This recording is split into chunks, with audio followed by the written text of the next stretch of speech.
Hi అండి, welcome to our channel Shanti home maker.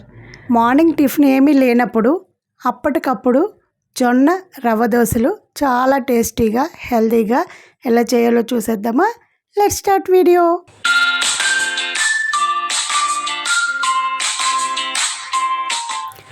ముందుగా 2 కప్పుల జొన్నలు తీసుకొని నీట్గా కడిగేసుకోవాలి. ఇలా కడిగేసుకొని మునిగే వరకు వాటర్ వేసుకొని పావు కప్పు అటుకులు కూడా వేసుకోవాలి. ఇందులో ఒక గంట నాననిచ్చుకొని గంట తర్వాత వాటర్ అన్నీ తీసేసి ఇలా జొన్నల్ని మిక్సీ జార్లో వేసుకొని చిన్న అల్లం ముక్క, రుచికి సరిపడేంత ఉప్పు, కొంచెం పసుపు వేసుకొని మెత్తగా గ్రైండ్ చేసుకోవాలి. చక్కగా ఇలా మెత్తగా గ్రైండ్ చేసుకున్న తర్వాత దీన్ని ఒక గిన్నెలోకి వేసేసుకోవాలి. ఇది కొంచెం చిక్కగా ఉన్నది. అదే మిక్సీ జార్లో కొద్దిగా వాటర్ వేసుకొని ఆ వాటర్ని కూడా ఇందులో వేసేసుకొని ఇప్పుడు ఇందులో ఒక ఉల్లిపాయని చిన్న ముక్కలుగా కట్ చేసుకోవాలి. ఇలా కట్ చేసుకున్న ఉల్లిపాయ ముక్కలు, ఒక క్యారెట్ని సన్నగా తురుముకోవాలి.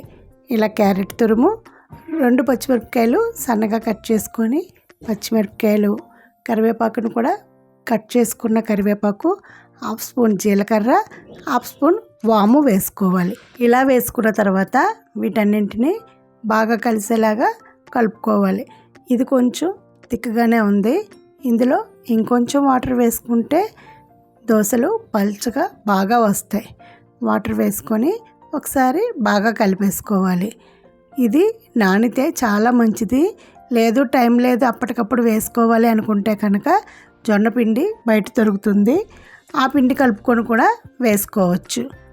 ఇది ఇలా కలిపిన తర్వాత స్టవ్ ఆన్ చేసుకొని స్టవ్ మీద ఒక పాన్ పెట్టుకొని కొద్దిగా ఆయిల్ వేసి టిష్యూ పేపర్తో నీట్గా తుడిచేసుకోవాలి. దోశ బాగా రావాలంటే ఆనియన్తో పైన ప్రెస్ చేసిన దోశ బాగా వస్తుంది.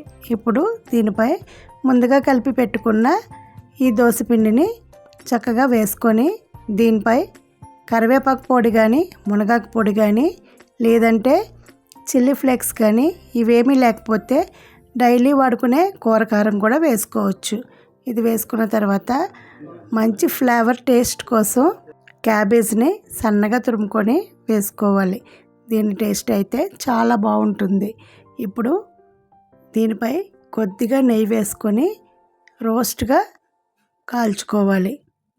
ఆయిల్ కూడా వాడుకోవచ్చు, కాకపోతే నేతితో వేసుకుంటే ఈ దోశ చాలా బాగుంటుంది. 1 నిమిషం తర్వాత చక్కగా చుట్టూ అంచులు రిమూవ్ అయిన తర్వాత ఈ దోశను ఫోల్డ్ చేసుకొని తీసేసుకోవాలి. దీన్ని ఒక ప్లేట్లో వేసుకొని ఇదే స్టైల్లో మరొక దోశ వేసుకోవాలి. ప్రతిసారి ప్యాన్ని నీట్గా టిష్యూ పేపర్తో క్లీన్ చేసుకుంటే దోశ చక్కగా అంటుకోకుండా నీట్గా వస్తుంది, మంచి కలర్తో వస్తుంది. ఇదే విధంగా మరొక దోశ వేసుకొని కరివేపాకు పౌడర్ కానీ, మునగాకు పౌడర్ కానీ వేసుకుంటే దోశ మంచి ఫ్లేవర్తో, మంచి టేస్ట్ సూపర్గా ఉంటుంది.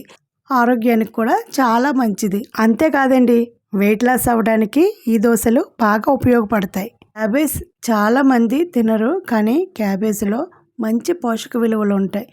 ఆరోగ్యం పరంగా చూసుకుంటే క్యాబేజ్ని తప్పకుండా వాడుకోవాలి. కర్రీగా అయితే తినరు కాబట్టి ఇలా దోశల్లోని, ఫ్రైడ్ రైస్లోని అలాంటి వాటిలో వేసుకుంటే రుచి చాలా బాగుంటుంది, ఇష్టంగా తింటారు. అంతగా నచ్చకపోతే క్యాబేజ్ స్కిప్ చేసుకోవచ్చు. మరొక దోశను కూడా ఇలానే వేసుకొని తీసుకొని సర్వింగ్ ప్లేట్లో వేసేసుకోవాలి. ఈ దోశ క్రిస్పీగా చాలా టేస్టీగా తినటానికి చాలా బాగుంటుంది. హెల్తీగా బరువు తగ్గాలి అనుకునేవారు, షుగర్ పేషెంట్స్ జొన్నలు వాడడం వల్ల మంచి ఉపయోగంగా ఉంటుంది. అలాంటప్పుడు జొన్న ఇడ్లీ, జొన్న జావా కాకుండా ఇలా జొన్నలతో రవ్వ దోశలు కూడా వేసుకొని తిన్నారంటే సూపర్ టేస్టీగా ఉంటుంది. దీనికి కరెక్ట్ కాంబినేషన్ టమాటో చట్నీ.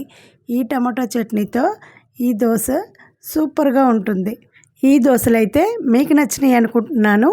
చివరిగా చిన్న టిప్ అండి, నచ్చితే ఒక లైక్ ఇవ్వడం అస్సలు మర్చిపోవద్దు.